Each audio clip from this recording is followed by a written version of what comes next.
The Pittsburgh Penguins are secretly planning something big as their next move has been revealed. Now that we know the draft order in this year's NHL entry draft, there are a few players that the Pittsburgh Penguins are targeting that will pay off huge for this organization. We're going to break down who these players are and the implications it has on the franchise. We're going to break it all down in this episode of Penguins Digest. But before we do that, a quick reminder to hit that subscribe button. About 68% of you who watch these videos are not subscribed to the channel. So if you want to stay up to date with everything that's happening with the Pittsburgh Penguins as we head towards a pretty busy draft, and heads up, they still don't have a coach. That's on the way as well. They're looking for their head coach. So we're going to have you covered here on Penguins Digest. Go down below, hit that subscribe button. It is free, and you get to stay up to date with everything Pittsburgh Penguins. But let's dive right into it today, Mark.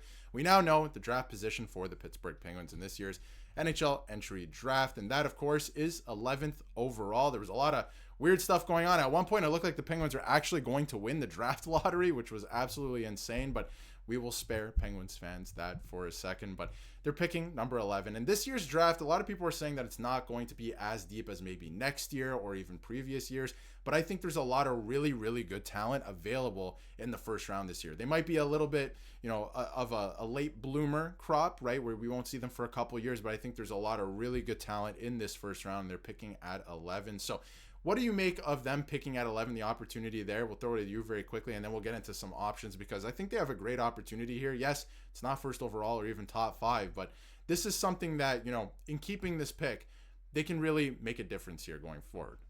I mean, during the draft lottery, I'm sure Penguins fans were clenching the remotes, thinking they were going to get a top 5 pick. Sadly, they fell out of it and did get the 11th overall. But I still think there's a lot of value that you can get in this middle of the pack. Yes, it's not the deepest draft. It's not going to be a draft where you're going to get a lot of high impact guys immediately. But I do think the top 15 players projected to go in this are going to make an immediate impact. It might not be in the NHL, but it could be in the AHL with Scranton. But I do think the Penguins are in a very good spot to still get a player that can make a difference for this franchise in maybe even just 2 seasons. Absolutely. And let's dive right into it. We have a couple here from this article, again, from Hooks or Pick, which is a fantastic name. But Brady Martin is the first one on the list. And the reason that I think he's on the list, besides the fact that this is a very good centerman, 6 feet tall, of course, could put on some more weight, but again, a lot of these guys are 16, 17 years old at this point. Plays for the Sault Ste. Marie Greyhounds, so it's almost a lock at this point that he is going to become a Pittsburgh Penguin because Kyle Dubas loves his guys.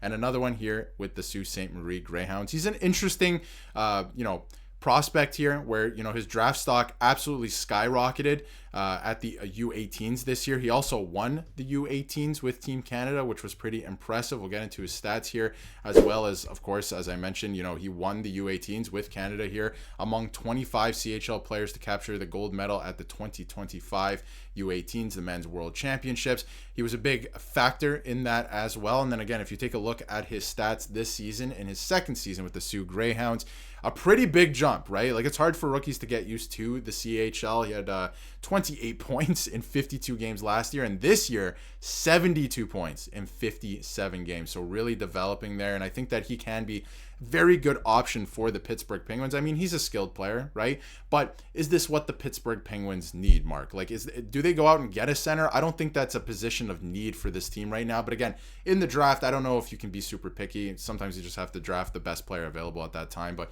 do they need a centerman?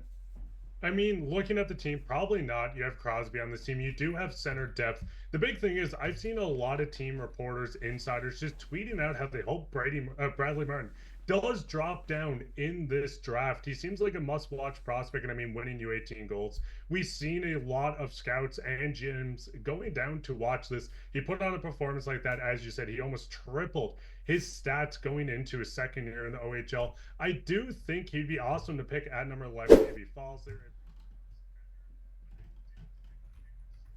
Prioritize a defenseman, maybe a winger, someone that could maybe make the jump and join the team in the top 6 or middle 6 at some time in the next 2 years. Absolutely. I think that, again, sometimes you got to pick the best player available, but when you're looking at the Pittsburgh Penguins right now, I think it's probably defense that you need to make sure is shored up, right? And speaking of defensemen, we have Jackson Smith from the Tri-City Americans of the WHL, and this is a very interesting one. I think this is the guy that, if he's available, you absolutely have to pick this player. There's another player we're going to get to in a second, but if he is available in this year's draft at number 11, you absolutely have to pick this player. And we'll get into his stats here now as well. Jackson Smith from the Tri-City Americans, 68 games this season. He had 54 points as a defenseman. So not only is he good offensively, as you can see here, he's an elite penalty killer by all accounts as well. And the other thing that, nobody's really talking about, but I know a lot of GMs are, he's 6'3", right? And he's going to put on a lot of weight as well. So this is a guy who can really make a difference on the blue line.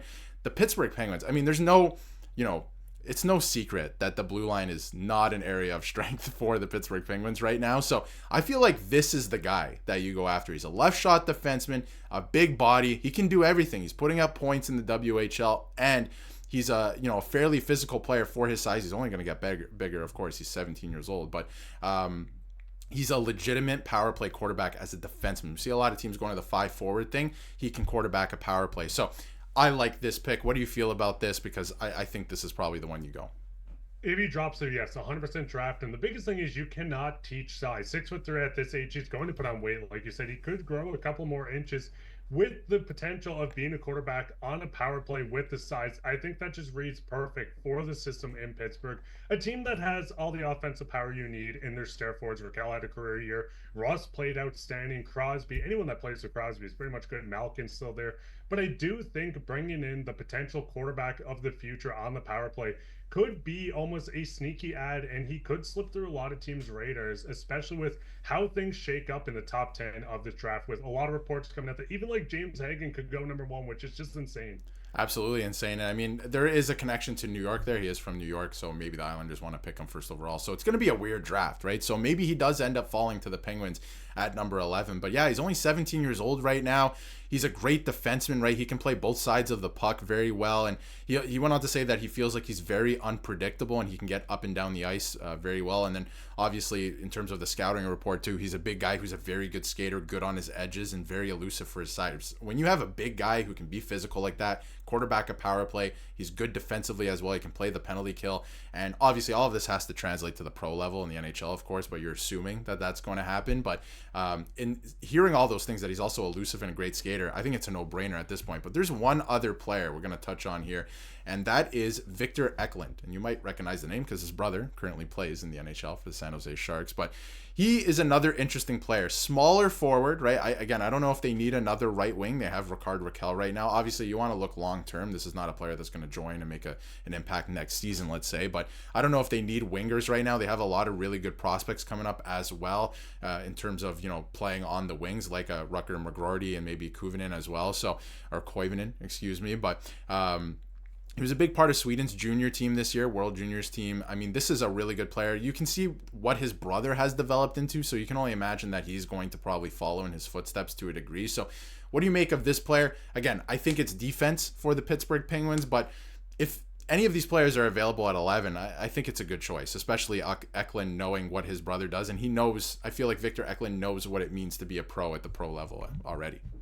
If Eklund falls to 11, I think you almost have to take him. Seeing his brother develop for the San Jose Sharks, looking like a star player, this could be a sneaky good ad. Yes, you're going to add a winger. Maybe that's not the biggest position you need at the moment. Yes, you're getting a bit of a smaller European player, but I think his potential could be a lot higher than people are expecting at this. Now, I'm going to kind of throw it to you. Listen, I know there's a lot of guys here. Could you see Dubas maybe trade up in this draft? If the top gets kind of confunkled, they go out, someone gets picked at number 1, like James Hagan, Schaefer drops, Misa drops. Would you see Kyle Dubas maybe trading up to grab one of these guys or just someone else? Yes, I can, because this draft is going to be very interesting. And I can see there's a couple teams there that maybe could use a guy like Raquel, maybe.